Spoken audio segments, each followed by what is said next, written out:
You're listening to a 3CR podcast of independent community radio station 3CR in Melbourne, Australia.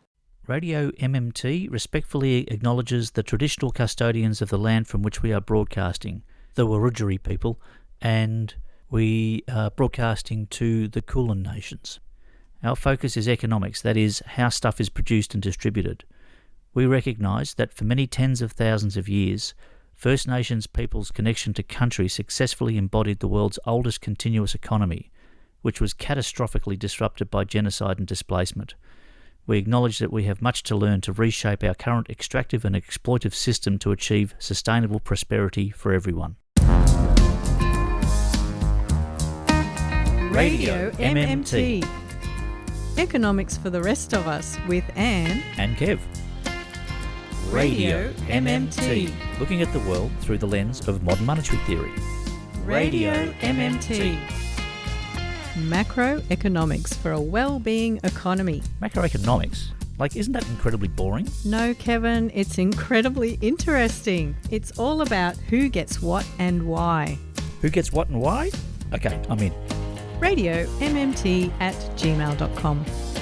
Incredibly interesting macroeconomics for the rest of us.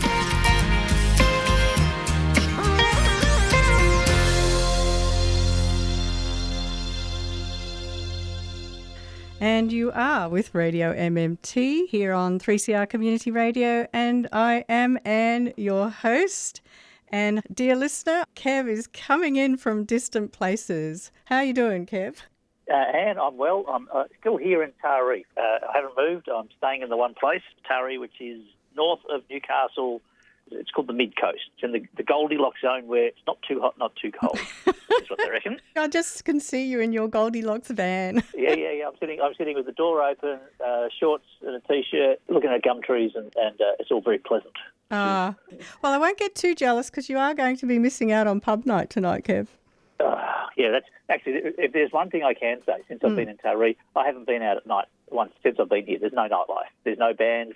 It's a country town, and it's a daytime place, not a nighttime place. So you've been getting pretty healthy then. I told you I've been rowing here. I've got this horrendous rowing event on tomorrow where I've been lured in to fill in for a seat on this 16-kilometre row, which I've never done a row like that before, and I'm a bit scared. You can just jump overboard if it gets too much. No, you can't. I don't know if anybody follow rowing at all, but there was an Olympic rower, Sally, who lay down during the middle of a race at the Olympics, and she was nicknamed Lay Down Sally for the rest of her life. So no, you can't. I'm not allowed to. You have to die and be carted out of the boat with honour. Have you got some good calluses going there? Yeah, I have, but I don't think my fitness is ready for this one. I am getting fit, but by mistake. We'll have to see if you're still around for another episode next time. Yeah. I just wanted to let our dear listener know that if you do happen to be within an hour of Collingwood, start heading towards the Bendigo Hotel. And I'll see you there in a little after an hour where the economics crew are going to show up. You go to the Bendigo tonight? Yeah. Oh, that's a good pub. Oh, well. We get around, and this is the same crew, Kev, and speaking of crews, who've finally gotten their act together to have an event in Canberra. In Canberra? Ooh, interstate. So we're starting to coalesce. We're calling ourselves Public Money, Public Good on the 1st of November. So it's a little way away, but stick it in your calendar if you know anyone in Canberra or you think you might be there yourself. Saturday the 1st of November from 1 to 4 p.m. So even though it's a Saturday, you can still sleep in. And tickets are free, but it will help us very much if you can register so we can figure out the seating and so on. The tickets are available at Humanitix. I'm starting my southward sojourn to meet you there on the 1st of November in Canberra, because I think it'll be a well worthwhile event for anybody that can make it.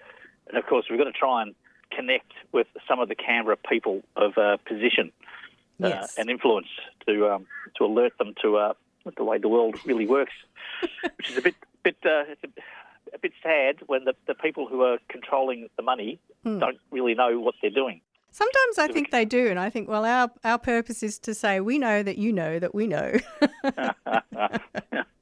Yeah, and I guess the more of us that know what they should know, and everybody knows how things are supposed to be done, after a while, if everybody knows what's supposed to be going on, they can't pull the bluff anymore, can they? That's our job, to expose all of this stuff.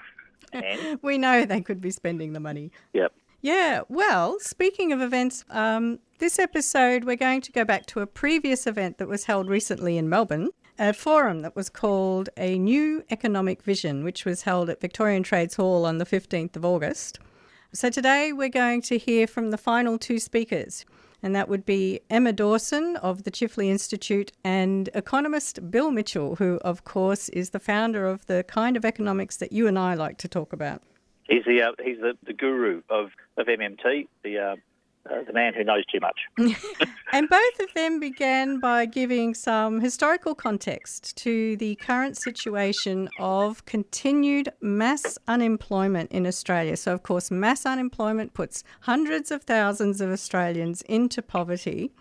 Bill was also describing how Australia managed to achieve full employment without a job guarantee. In this history that he gives, he will talk about the shift that was deliberately made by policymakers to create unemployment to manage the economy. So let's hear from Bill Mitchell and Emma Dawson as introduced by Owen Bennett from Unionists for a Job Guarantee.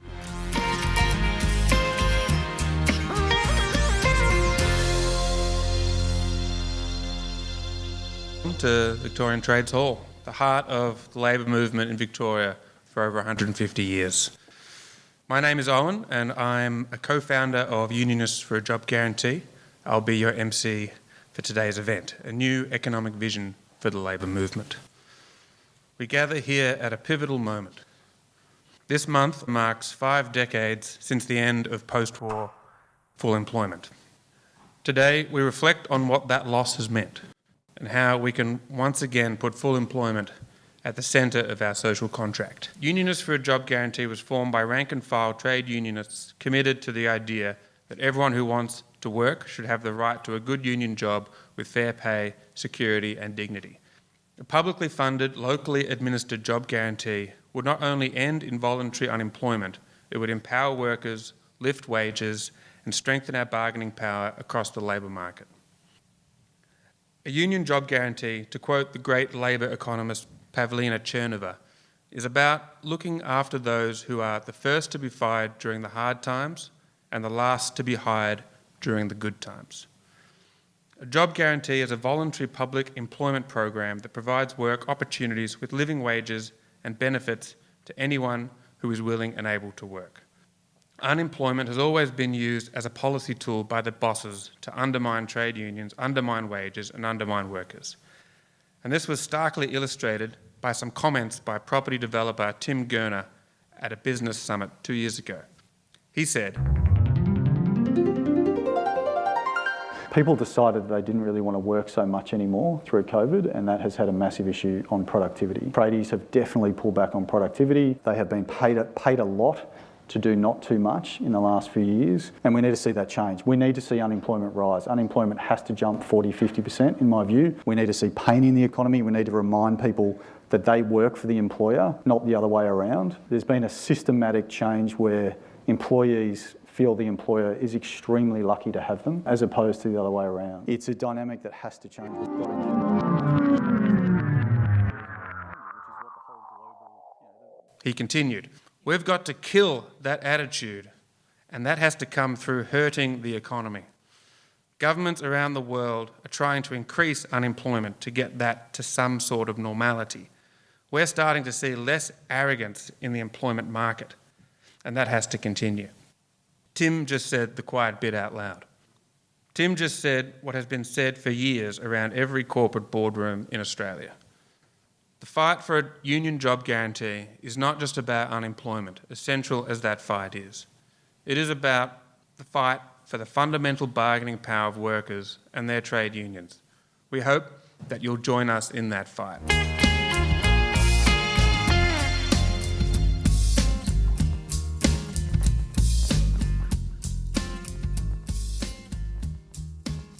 I'd like now to introduce Emma Dawson, Executive Director of Per Capita and one of Australia's most influential policy experts. Thank you. To talk a little bit about the political context, where we are, how we might get further. I think the first thing to acknowledge is that we are in a moment where the ground is softer for a shift back to a Keynesian fiscal policy regime than it has been for a long time. If we look at what happened in the pandemic, yes, the government in Australia spent a lot of money. It did actually create some problems, not because of the size of the spending, but because of where it was directed.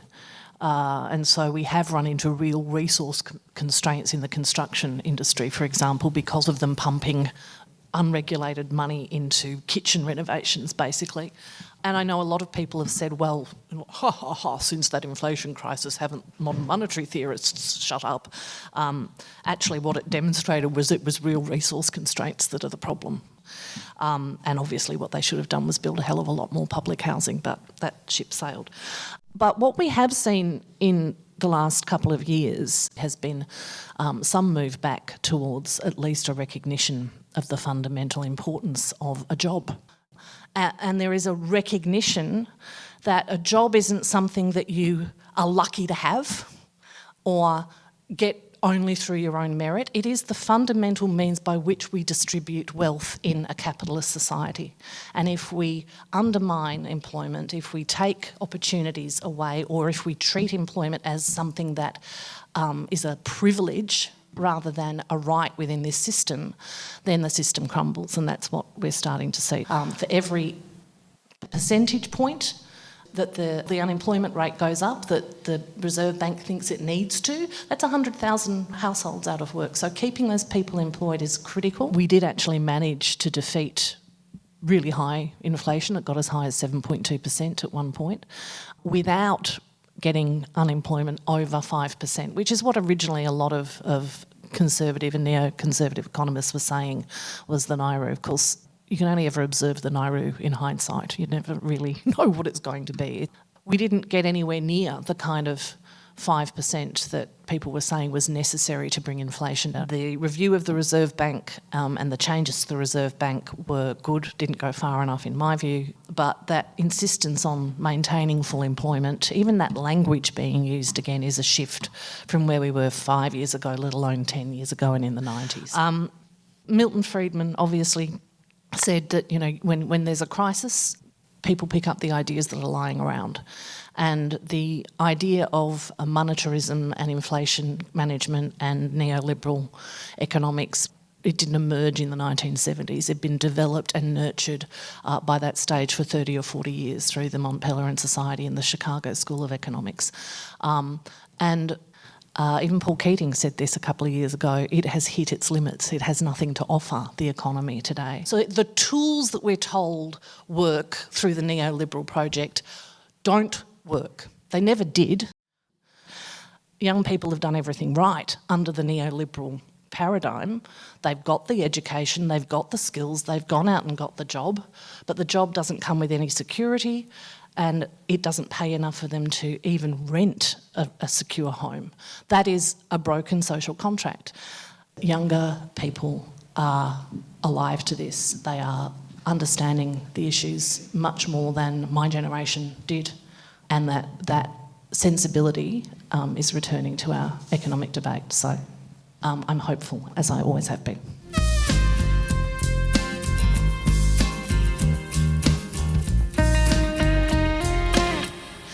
And if we look at the debate that's going on ahead of this productivity roundtable or economic reform roundtable, the forces of capital are tying themselves in knots to try and maintain their control of this debate. A lot of the language the government's using on the productivity roundtable, the economic reform roundtable, yes, it's conservative language. If you've looked at the financial press, at the Australian Financial Review and the Murdoch press over the last few weeks, it's still causing them to go off their nana in the vernacular. The common thing now is that we're told it's a generational betrayal, that it's a generational inequity. In the last couple of days, The Age has got a big series on the western suburbs. They're trying to paint it as a geographical divide. And I saw someone on LinkedIn saying in Sydney, the western suburbs guy works and pays tax and the eastern suburbs guy has a trust fund and lives off a passive income. No one wants to say class. No one wants to acknowledge that this is just an ancient dispute between capital and labour, because we don't talk about class in Australia. But what we have allowed to happen is that we have created in this country probably the greatest class divide we have seen since before the Second World War. So a lot of those gains of the post-war years, of what happened with the 1945 white paper that said the purpose of an economy is to support people's well-being, has been deliberately stripped away, because basically the anger was that Keynesian economics and the rise of the union movement had given working people far too much power over the free movement of global capital, and we need to get them back where we believe they should be, which is working people are just another input to the unit of production. This was a global shift. This was a movement replacing that Keynesian social democratic economic management with a style of economic management that was explicitly designed to oppress working people and to funnel the profits and the benefits of productivity up to the owners of capital. So we can have all the fancy debates and use all the language we like about the western suburbs and the intergenerational divide, and it's important, but it's been created because the forces of capital have reasserted their control over the economy, because we were all getting a bit too big for our boots. Now, how do we turn that ship around? It's hard, right? Because we can't withdraw from the global economy tomorrow. Many of you probably know me from social media. The fact that people think I'm right-wing on these issues makes me very, very happy, because it means that society has moved much further left over my lifetime. Because when I was in my 20s, I was, considered a communist by a lot of people. I'm a radical pragmatist, though. I recognise that what we need to do is shift society. It takes time. Politicians, believe it or not, will respond to what voters want, ultimately. The next step has to be how we restore the direction of our economy towards people's well-being. And the reason we're where we are today in 2025 is because the left has not done its job of having the ideas lying around, ready to pick up, Bill's efforts and others in this room notwithstanding. People don't understand these kind of very theoretical macroeconomic concepts. They need to understand what it means in their lives. The debate has to be had on terms and in language that ordinary people understand, but the more we maintain the message through that language, the more we can win. It is not a short-term fight or challenge, and as I said earlier, just throwing everything up in the air and starting over again is not possible without creating a lot of pain for a lot of people. So what we need to do is be gradually bringing institutions and fiscal settings back within the purview of the people. I'm not here to shut down anyone's utopian ideals. I'm an idealist, but I recognise that it actually pragmatically is going to take some radical incrementalism to get us back to where we want to be. And there is enough disenchantment with this economic system that people are starting to rebel against it. But what we need is much more solidarity on the left. There are more of us than there are of them.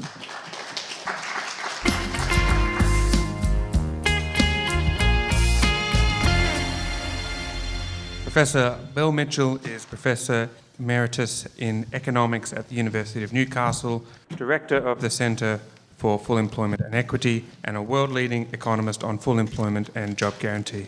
Welcome, Bill Mitchell, to the stage.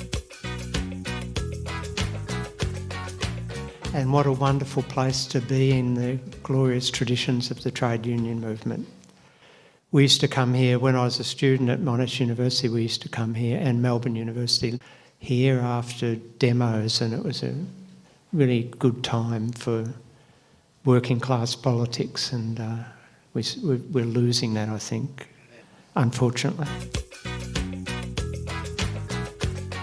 Okay, have a look at this quote, and it's from Michael Piore. He's at Massachusetts Institute of Technology in the United States, and he was one of the guys who did all the work on segmented labour market theory and the working poor and job instability and the problems of immigrants in new labour markets and things like that. But he's not a radical. He's a middle-of-the-road sort of guy. But this is an important quote. And what it says is that whenever governments have wanted to, they have been able to reduce unemployment to the irreducible minimum. Whenever they've wanted to. There's never been a time when they've tried that they haven't been able to do that. And that gives you an insight, I think, into why we have mass unemployment. It's a political problem. It's a political issue. It's a lack of intent.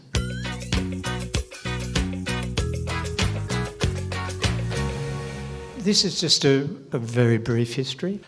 If you think about the Great Depression, this was when a major paradigm shift occurred in macroeconomics, and it was debated through the Great Depression because at the early days of the Great Depression, the British Treasury view reigned supreme, that the problem of mass unemployment that was emerging at the time was due to excessive real wages, which is the current mainstream, by the way. So in the early 30s, they cut real wages. They engineered cuts in wages so that the real wage would fall, and of course unemployment continued to rise. And it wasn't really until the prosecution of the Second World War, the massive government investment in blowing each other up, that the mass unemployment of the Great Depression ended. And of course, what was known then in that period between the two views, eventually governments worked out that they had the capacity in their fiscal policy capacity, government spending and taxation, to do something about the unemployment, and they had large-scale job creation programs. Now, people go down every weekend down the Great Ocean Road. It's now a multi-billion-dollar tourist resource for the Victorian economy. It was a job creation program. My grandfather worked on that, cutting out the cliff. It was opposed by the Conservatives at the time. For all the reasons they still oppose anything that government might do. But if you reflect on it, it's left Victoria with a spectacular resource. And, go around the world, you can document massive legacies that were achieved from mass public sector job creation during the Great Depression. If you go from the period 1945 to approximately 75 is just when Malcolm Fraser became Prime Minister in Australia, with Philip Lynch as his Treasurer, who led the Razor Gang, it was called in those days, where they just hacked to pieces the public sector.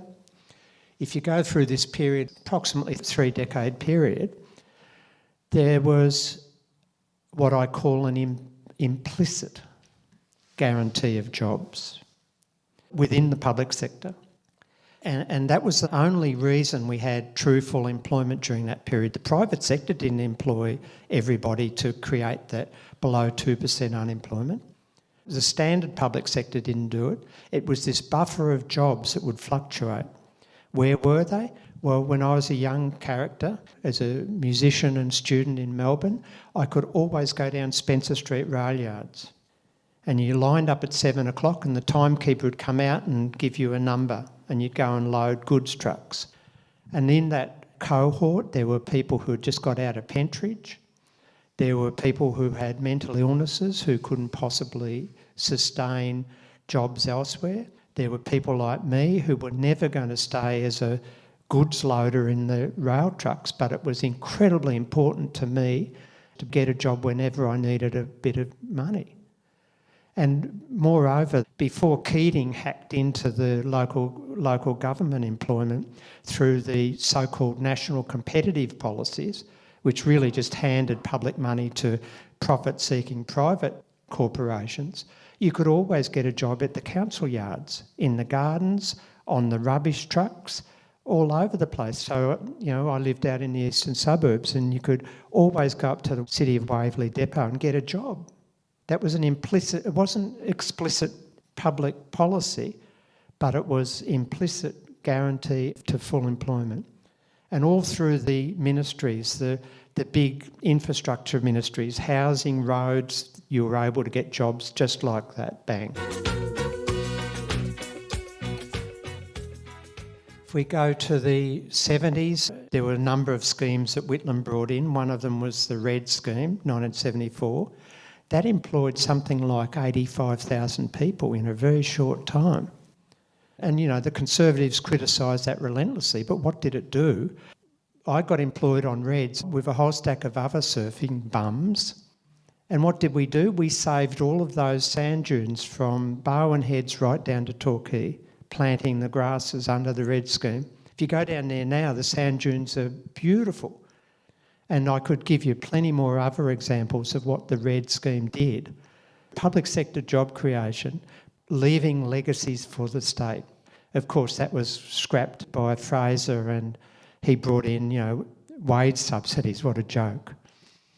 And at the same time, there was also the NEAT scheme, the National Employment and Education Training Scheme. And NEAT scheme gave me a chance to go back to university, and lots of other people were able to retrain and pursue their fulfilment. Government sector scheme. And then, of course, the paradigm shift occurred around 1975. The paradigm shift occurred on the left as well as the right. It was already occurring within the Whitlam government, by the way, when they sacked Jimmy Cairns and that awful fellow Bill Hayden came in, and his final budget, his final fiscal statement, the budget statement, was the first time in the history of documentation of those statements where they started to say, oh, the deficits are too high, we've got to cut back and pursue surpluses, blah, blah. And that was when Clyde Cameron, of course, introduced the term dole bludger as the Minister for Labor at that time. And that was the start of the construction of the unemployed as lazy, indolent, unskilled bludgers. Labor did it. And, you know, that was when the Labor Party lost the plot. There was a famous book by James O'Connor called The Fiscal Crisis of the State. He was a socialist, for God's sake. And this was a book saying national governments who issue their own currency can never run out of it, suddenly have all these fiscal constraints and they've got to tighten up. And you know, we had James Callaghan in Britain, he was Prime Minister of Britain, saying in September 1975 at the annual Labor conference, the thought that governments could do something about reducing unemployment, that's gone. We can't do that anymore. What governments have to do is fight inflation. These politicians have just been infested by what was going on in the academy. And in the academy, of course, by then, monetarism under Milton Friedman was taking over the academy. And in the labour economics area of the academy, and this was really influential in my early academic career because I was a labour economist and a macroeconomist. And this new idea called the New Labour Economics came in 1971. And the New Labour Economics said that unemployment is a choice by the unemployed between labour and leisure, and because they make a choice to be unemployed because they get more value out of not being employed than earning a wage and buying other commodities that they might be able to buy with their income. The academy kept saying to their students in this New Labour Economics, it was an optimising choice. Okay, well, optimising choices are great. That means we're getting exactly what we want. So as soon as it becomes a voluntary choice, the concept of mass unemployment disappeared. And policymakers then shifted and bought the fiction and started to say that, you know, we've got these lazy, unskilled characters living on the dole. We've got to make it much harder for them to live on the dole, and we've got to give them skills so that they can go out and get jobs. Because we don't want them on the dole. We don't want them making choices like that. And so that led to the whole shift to supply-side thinking, that unemployment was a supply issue, the withdrawal of labour by these unemployed people, and that the solution to it was pernicious reciprocation type policies to receive income support and training schemes, so relentless churning through ridiculous training schemes that did nothing. And you can't search for jobs that aren't there. The basic intuition that if there's not enough jobs, all you're going to do is train someone up to be better than someone else so that they'll take the scarce job and the other person will miss out.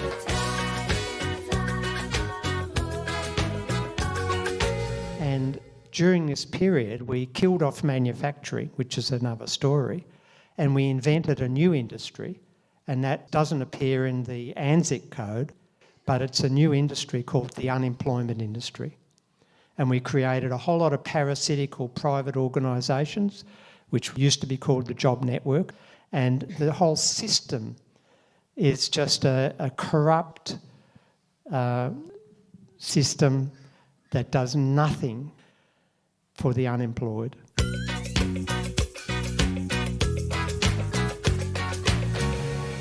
That was Emma Dawson and Bill Mitchell speaking at the New Economic Vision Forum. That's a potted history of how we got to this state at the moment of high mass unemployment at the same time that we put the unemployed people through the grinder of this parasitic employment services industry, $1 billion industry. Yeah. This period of economic history in Australia that Bill and Emma are talking about, which kind of starts after World War II, end of the 40s, 50s, 60s, bit of the 70s. I had never realised before I got into MMT how this was considered like a golden age for workers because unemployment was usually under 2%.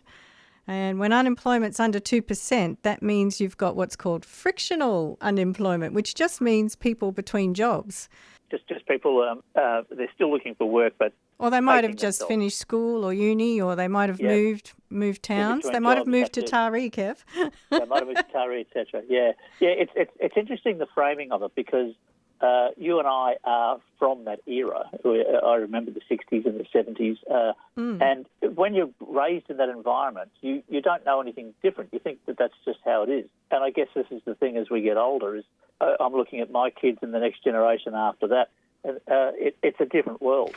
This disenchantment that Emma was mentioning, it's an obvious result of a system that's built to make rich people richer and introduce inequality in class. Yes. We're seeing the cycle repeat itself in our lifetime. Well, I do want to kind of highlight the fact that even though it's playing out over time, and really what we're looking at is this explicit project of class warfare, this neoliberal project, even though it's played out over a generation or two, I don't want to sort of frame it as the generations who are at war with each other. It's actually a class warfare issue, even though it's, now the younger people who are left with the results of all of that. And what is it the results of? It's like if we go back to the 1970s, which was just this amazing time, because what happened was you had an inflation spike that went through the economy due to an oil crisis. So we had these things called the oil shocks, where the price of oil suddenly spiked up. And of course, that caused all the prices to spike up because oil is in just about every product, even if it just means you're transporting the product around.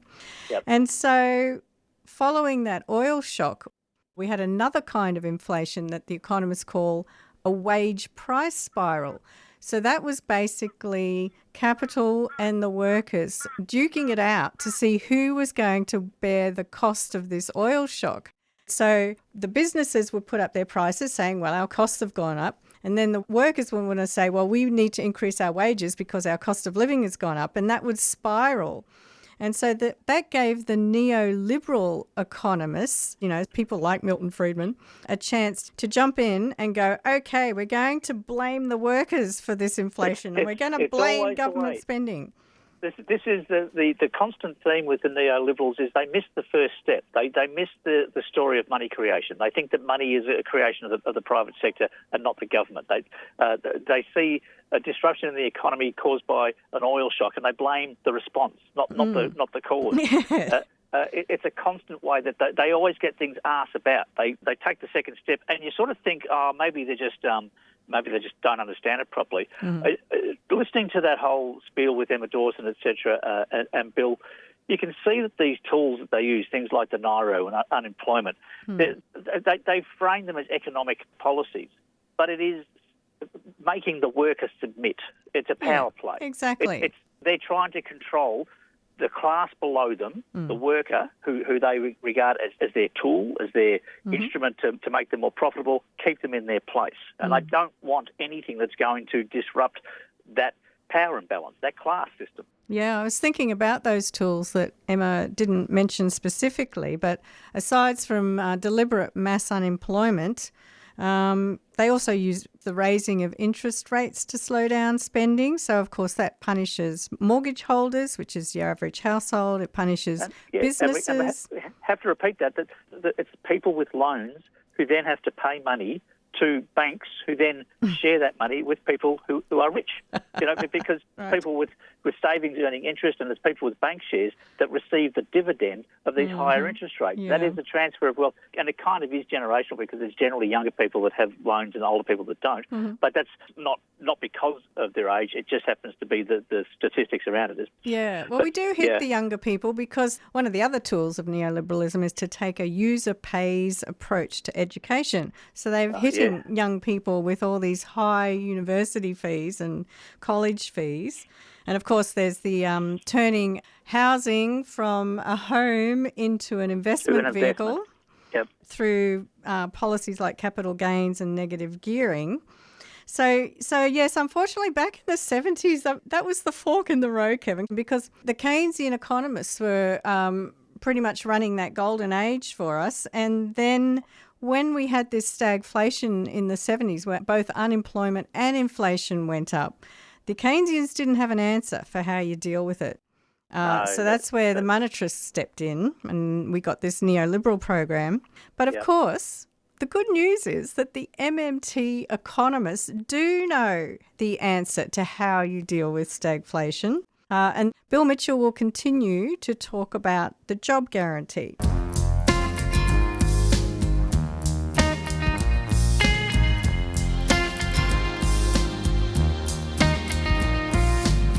You're with Anne and Kev on Radio MMT. At 3CR Community Radio in Melbourne, Australia. And wherever you get your podcasts. Economics for the rest of us.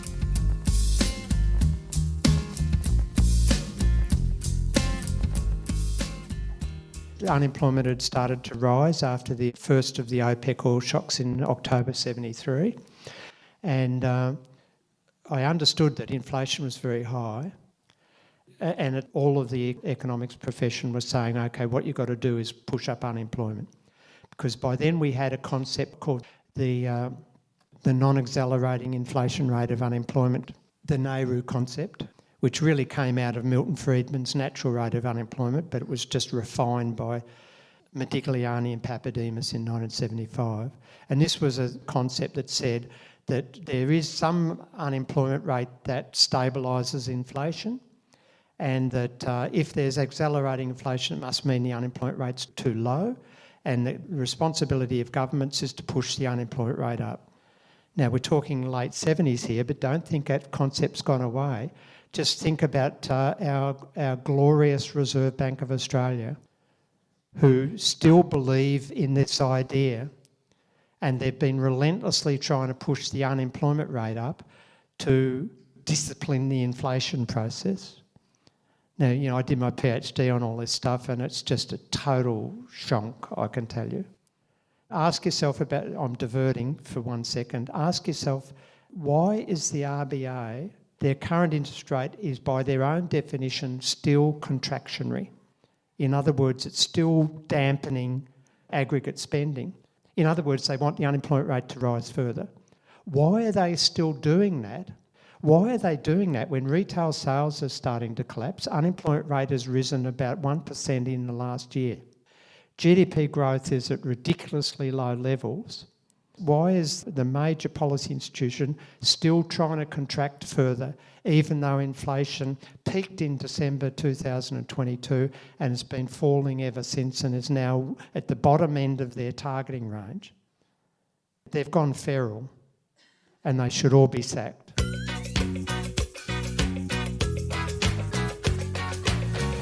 So around this time in the late 70s, unemployment was rising, inflation was high, and the mainstream debate was we've got to push up unemployment further to get the inflation down. And at that point, I got this idea. I constructed the problem in the sense that there's two buffer stock approaches to inflation stability. One is the mainstream approach, the Nehru approach, but I thought about another way of doing it through an employment buffer stock. Okay, a buffer stock's just something that goes up and down, a stock of employment or unemployment in this case. And I thought about it and I said, well, there's only really two options that governments have got. They can either discipline the inflation process through unemployment or they can do it through employment. That's the provenance of the job guarantee. Most people these days, progressives who come into this sort of literature and thinking, don't really understand this. And it's really important that you do if you're advocating job guarantee, because it's not a employment creation program principally, even though one of its artefacts is to create jobs. Its main purpose is as a macroeconomic stability program.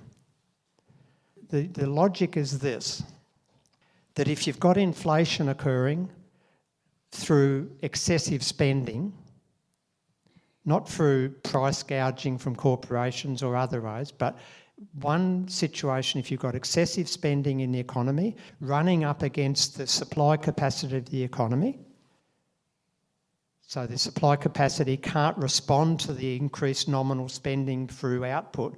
The only other thing that corporations can do in that case is push their prices up to ration off the excess nominal spending. If you've got that situation, and that's not a normal situation, but if you've got that situation occurring, then the policy that the government has to pursue is to cut the spending, the excessive spending. I accepted that. That's reasonable. But the way they were doing it under the mainstream approach and the current approach, that's the Nehru approach, is that they cut the spending by creating unemployment. And the costs of that, both in terms of lost GDP, are enormous, but also the pathologies of the individuals and their families are shocking. You know, so much sociological and psychological evidence that mass unemployment just destroys people's lives. And I thought at the time, well, there's got to be a better way of cutting spending and putting a brake on the excessive demand inflationary spiral without incurring those pathologies. And that's why I came up with the job guarantee and employment buffer stock. It's really important that people understand that, because what it means is that when the government's tightening policy parameters, reduce this excessive spending, instead of pushing people into unemployment, they also offer a socially inclusive minimum wage. So we're not talking about making people poor here, not like they are on the dole, job seeker. We're not talking about making people poor. We're offering a minimum wage job that's socially inclusive, which means you can go to the footy or the opera or a bit of a cafe occasionally, that you're not alienated from society on the basis of your income, but it's an unconditional offer to anybody that needs it. What it basically ends up doing is redistributing workers from an inflating sector into a fixed price sector. And of course, the workers that go into the job guarantee have what I call zero bid in the private market because they're unemployed. Nobody wants to bid for their work. So you're not competing with the private sector for scarce resources. You're buying off the bottom. That's non-inflationary. Basically, the job guarantee is an inflation anchor. It's a stabilising framework.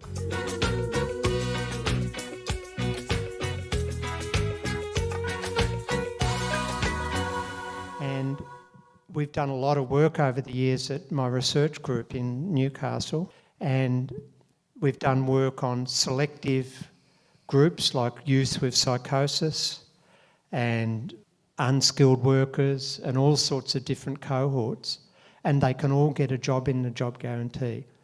So the point is it can be a very inclusive, flexible scheme that allows all sorts of different workers to find some sort of job security and wage security.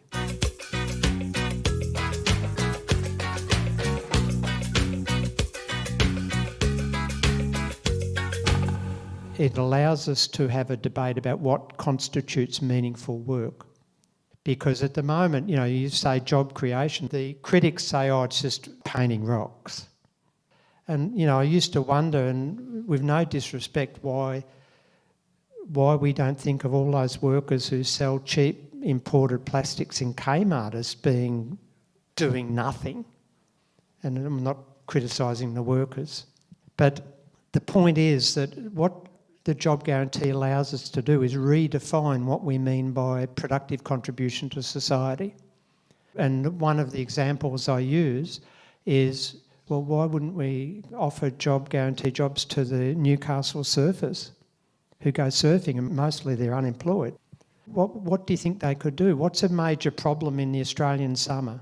Well, last summer it was a huge problem, drowning on Australian beaches. Well, we go out in terrible surf and jump straight into the rips because it gets us out quicker. But people who don't know water safety go into the rips and drown. So what would you get the surfers to do? Well, they could surf, that'd be fun. But you could also get them to take classes on beaches with appropriate legal qualifications to deal with children to teach them water safety. How productive would that be if school kids were taught water safety? And you can see the point I'm making. We're broadening what we mean by meaningful work.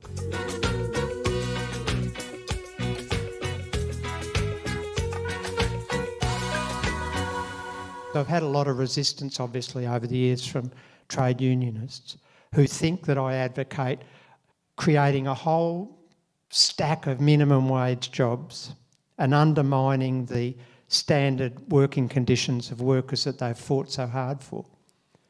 Well, that's not what I'm about at all. The job guarantee is a safety net. At all times, the goal of government should be to minimise the pool of workers in the job guarantee. Not to freak out if it went up to 10% of labour force in the bad times when private sector investment was weak, but to keep it at a minimum. And when the conditions are non-inflationary conditions and the private sector is failing to invest and employ, then workers will go into the job guarantee by choice. It's demand driven.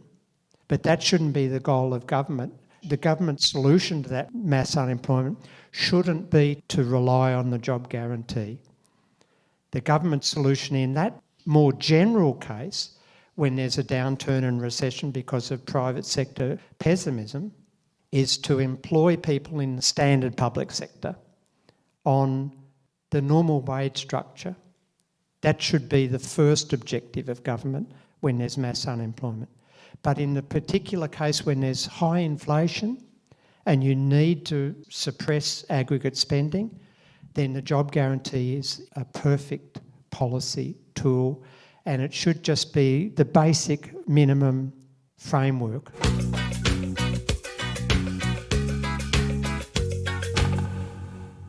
And the latest research we've done is to model the current unemployment rate to bring it back to what we call full employment.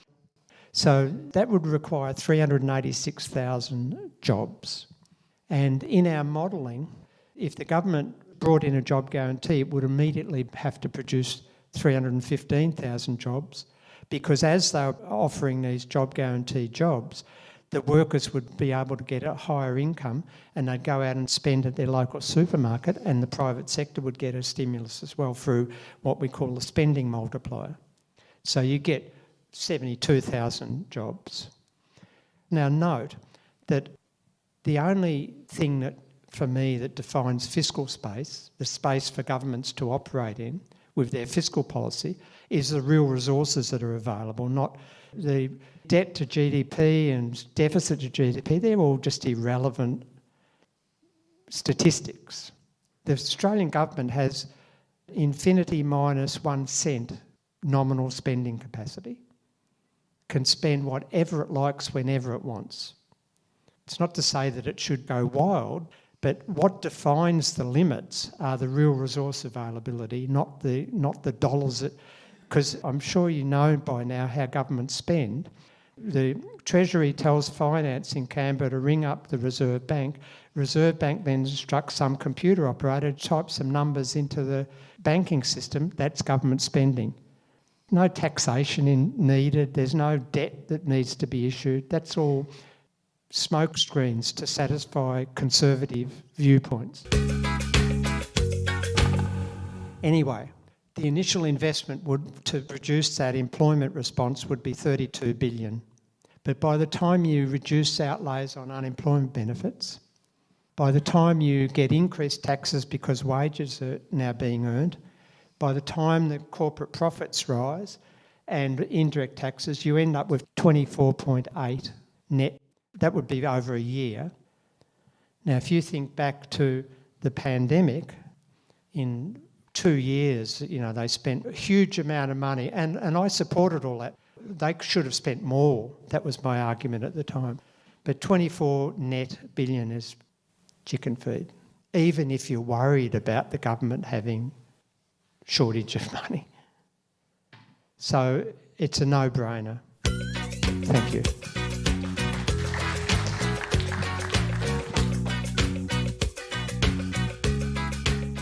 You are with Anne and Kev on Radio MMT, and that was economist Bill Mitchell telling us it's a no-brainer. Hey, now can I just summarise the NAIRU, because not all listeners might understand what we're talking about here. The NAIRU is a concept that was introduced by neoclassical economists in the mid-70s, and they say that to temper inflation, you need to have rising unemployment. So inflation starts to rise, then if you raise unemployment at the same time, it will put downward pressure on wages, and that will put downward pressure on inflation. There's no data to back it up. There is no consistency between this theory and the real world. So it's bogus. Not only is it economic bunkum, but it's so cruel. Yeah. So then you ask, well, why would the neoclassical economists want this policy if it's bogus? Good question. It does two things. If it puts downward pressure on wages, it puts upward pressure on profits. So it's profitable for firms and capital to have downward pressure on wages because it increases their profits. And the other thing is it subdues, it disciplines labour. It creates that control over labour to make them grateful that they can get a job. It's more of that class warfare we were talking about. Yeah, that's what we're talking about when we're talking about the NAIRU. No.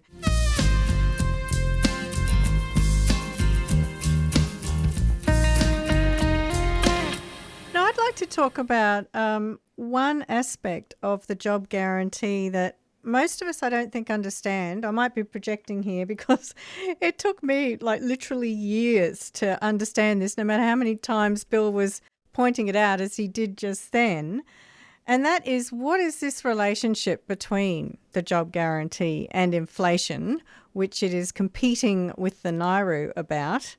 And it's so weird to think that the main game is actually not the jobs that are being created, even though through this kind of job creation, we're going to prevent the development of an underclass of people who are trapped in poverty, people who can't get into the job market for whatever reason, like through disability or divorce or living in the wrong place or whatever it is. Yep. So even though these jobs are going to mitigate all those pathologies that Bill was talking about that come with unemployment, like depression and like stress and suicide and like domestic violence and teenage pregnancies and high school dropouts, all of those things that go with unemployment, the strange thing is that that's not even the most important part about a job guarantee. And to understand this, you've got to hang around these heterodox economists and listen to them talk about inflation. And what you start to understand is that this word inflation, it covers a multitude of scenarios. So these situations, they all involve prices going up and prices going continuously up and sometimes accelerating, but it isn't one monolithic thing. And so the differences in what kind of inflation it's going to be, they kind of boil down to what is causing the inflation. So the economists will look at it and say, okay, is the cause coming from the demand side? In that case, are the workers and the consumers, are they wanting to buy more stuff than the stuff is available? Or is the pressure on prices coming from the supply side, which means usually that businesses are raising their prices for whatever reason? Or is it both? Inflation is a supply and demand mismatch. It's where the supply can't provide for the demand. That's either because the supply has been disrupted or there's too much demand has suddenly appeared. Yeah, so I do think that, regular folk kind of understand that there are different kinds of inflation, because we even have words like greedflation or shrinkflation, or even recently I heard eggflation. Eggflation, bananaflation. Exactly. And when Bill was talking about this, he said that demand side is unusual. Okay, to suppress that's the a demand really side. important point. Yep. Yeah. So the whole thing about the NAIRU is that it's based on an unusual and improbable circumstance anyway. Mm-hmm. So it really is a tool of discipline just used by capital. Yeah. But given that, if you have a situation where, like, let's say that the government did cut its spending and that did cause unemployment, you then have a choice to throw them in a heap like we currently do, or look after them properly, which is what Bill's suggesting. The NAIRU really only can deal with one kind of scenario, and the job guarantee also deals with one specific kind of inflation. And did you hear Bill say, I accepted that? Now, what was he accepting? What he was accepting... Well, I was going to... No, I thought you were asking the question, but you're going to answer me, so I'm waiting for the answer. Rhetorical question, Kev. Rhetorical question. He was accepting that in that rare case, when you do have too much demand, which is outpacing productive capacity, in that very specific and unusual case, he's accepting that the government does have to do austerity. So what does that mean? That means the government has to either cut spending or increase taxes to reduce demand. And what happens when they do that? People will start spending less because there's less money in the economy. And if people are spending less, then businesses are selling less stuff. And if businesses are selling less stuff, they're going to sack workers. And if they're sacking workers, unemployment is going to go up. But at least you've controlled this demand side inflation. And like you said, then you can either throw them onto this unemployment scrap heap, or if you have a job guarantee, you've got that as the safety net that will catch people. And like the difference is, for example, the unemployment benefit is about 2/3 of the Henderson poverty line, I think, at the moment, which is at about $18,000 a year. A job guarantee is likely to be around $45,000 a year. 40, so 50. That's the kind of difference we're looking at. I'll give you an example that just occurred to me where you might want to cut demand. Is that we live in this very consumerist society, which is causing enormous environmental problems. To curb people's consumerism, it might be that we need to squash demand. If that was to be introduced as a policy to save the environment, then at least the people who lose their jobs are given a dignified existence to meet that end. So like a kinder version of austerity that does a lot less damage both to people and to the economy more generally. And because they're being thrown onto the minimum wage, it's anti-inflationary. And see, it's quite a complex thing, because even if you do start to understand that the job guarantee has this anti-inflationary role that's kind of a curative thing when you do have this particular kind of inflation that's taken off, the job guarantee also has a stabilising role, and that's where you prevent inflation taking off in the first place. And Bill was mentioning that the job guarantee is paid at a fixed rate, and that's what turns it into a price anchor, and it's anchoring the price of labour. And it's also not competing with the private sector to bid up wages. And the other thing about a job guarantee is that it's what economists call an automatic stabiliser. And automatic stabilisers are all those kinds of social security payments that are paid out counter-cyclically. So if the economy is doing well, less people will be asking for unemployment benefits, less people will be asking for housing subsidies. But when the economy is not doing so well, people will self-select to go onto these payments. That's why they're automatic. And then more money flows into a recessionary economy via these automatic stabilisers, or basically these social security payments. The government picks up where the private sector fails and keeps businesses and keeps the economy afloat. So, Kev, it is a wonderful thing, the job guarantee, and I'll be pretty much talking about that in Canberra on November the 1st. But we are running out of time right now, and I just wanted to remind people that if you're interested in joining a group that's going to campaign for a job guarantee, do contact Owen Bennett via Colin Long at Victorian Trades Hall. But in the meantime, Kev, good luck tomorrow. Yes, thanks. If you don't hear from me in a couple of weeks, you'll know why. But we'll catch you again in a couple of weeks. All right, we've got Mafalda coming up next.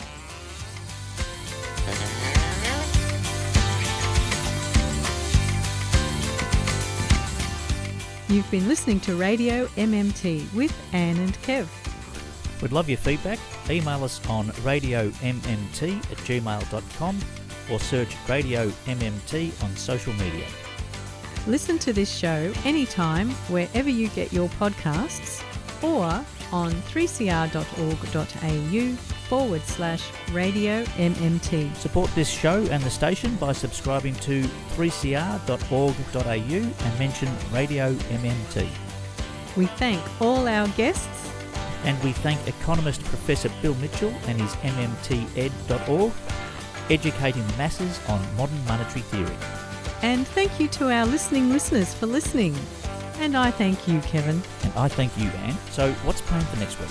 Kevin, there is still so much to talk about. We've got to expose all this rotten economics. Well, no, that's good, and I get it. Do you reckon we could use a bit more music? Well, I made a list of all these terrible economic theories. Like, I've heard of the theory of comparative advantage, or the quantity theory of money, or the loanable funds theory. Have you heard of a band called Single Gum Theory? Like, they're a really good band. I'm sure there's a whole range of, like, macroeconomic music that I could bring into the show. Yeah, but we really need to do marginal productivity theory, not to mention the natural rate of unemployment and the money multiplier. You've got a pretty good singing voice. I play bass. Bill, he plays guitar. I reckon we could form a macroeconomics band. Like, we could deliver this whole message by music. Well, we could call the band the permanent income hypothesis, or the Ricardian equivalence, or rational expectations. I think we're onto something here. We're trying to make macroeconomics more interesting to the masses. We're going to form this band and sing it to them. And we're going to bring the economists in. We're going to get musical. You've been listening to a 3CR podcast produced in the studios of independent community radio station 3CR in Melbourne, Australia. For more information, go to allthews.3cr.org.au.